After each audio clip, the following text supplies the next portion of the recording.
Good evening. I am Rabbi Sid Schwarz, the founding rabbi of Adat Shalom Reconstructionist Congregation in Bethesda, Maryland, and a senior fellow at Hazon, the Jewish Lab for Sustainability based in New York. It's my pleasure to be with you this evening for your art show, which is being sponsored by Art Impact International and being sponsored by Dr. Sandra Epps of Studio Gallery 208. Thrilled to hear that over half of the art items in your show this evening are on the theme of Hanukkah. So I thought it would be nice to give you a little bit of background about the festival if you may not know that. So the festival of Hanukkah goes back to a battle that was fought between the Maccabees and the Greek Syrians in the 2nd century before the Common Era. The Jewish people, of course, had the Holy Temple that was built in Jerusalem. But with the rise of Hellenism in the Middle East, the Greek Syrians took over Jerusalem and they essentially defiled the Holy Temple, bringing into it not only statues of Zeus, but also bring in pigs to slaughter and sacrifice, which of course is a violation of Jewish law. The Maccabees were a small group of Jewish partisans, zealots, sometimes they call them, who were not prepared to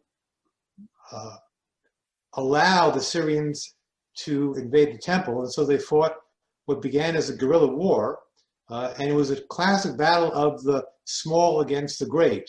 The Greeks, of course, had big armies. The Maccabees were a small band that gathered many committed Jews to their ranks, and they eventually were able to drive the Syrian Greeks out of Jerusalem, and the temple was rededicated. And Hanukkah, the Hebrew word Hanukkah, actually is the word for dedication. That's where the festival gets its name.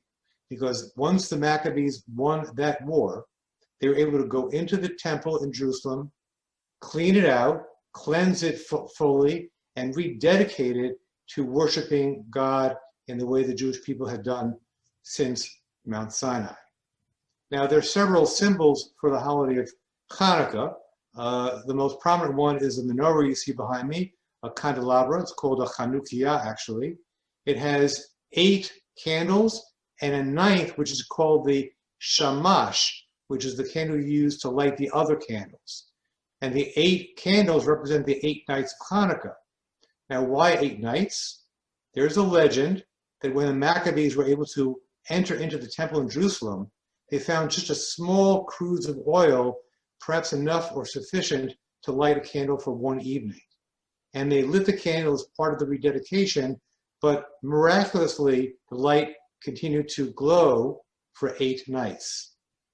Now, even for those who don't believe that legend literally, and some do and some don't, we still see many miracles embedded into the festival of Hanukkah. Historically, Hanukkah is actually the first recorded war ever fought in human history for religious liberty. Many wars were fought over land and resources and treasure. But the first war fought for principle, for religious liberty, was this battle in the 2nd century before the Common Era of the Maccabees over the Greek Hellenizers who defiled the temple in Jerusalem.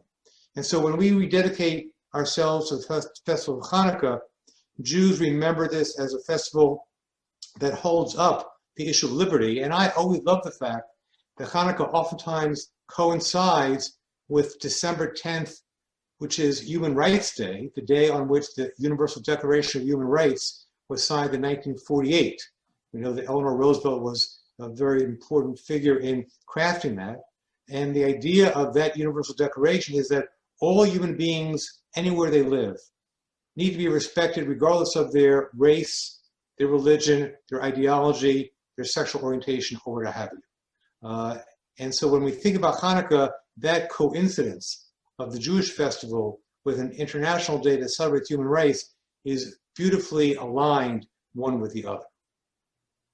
So I want to invite you to think about the miracles in your lives, the way that you or we need to stand up for principle in our own day.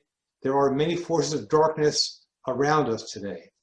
And the Festival of Lights comes just as Christmas does at the darkest time of the season, And is with the light of Hanukkah Menorah, just like the lights of the Christmas tree, we're reminded that we need to be the lights shining in that darkness to bring greater light into the world. Now, I will share my screen in a moment and recite the 2 blessings over the Hanukkah Menorah, and you can follow along in the transliteration. So with the lights behind me, I'll recite each blessing, chanting it in Hebrew, and then reading it in English. Baruch atah Adonai, Eloheinu melech haolam, asher kiddushanu b'mitzvotav, v'tzivanu lahadlik ner shel Chanukah. Blessed are you, Adonai, our God, ruler of the universe, who has made us holy through God's commandments and commanded us to light the Hanukkah candles. And the second blessing. Baruch atah Adonai, Eloheinu melech haolam, she'asa nisim lavoteinu, bayamim hahem ba'azman hazeh. Blessed are you, Adonai, our God, ruler of the universe, who performed wonders for our ancestors in history at this very time of year. And as we say those blessings, let us pray that in our own lives, we not only get to experience miracles, but we also understand that we have agency to become the creator of miracles as well. Wishing you a happy holiday season and a happy Hanukkah.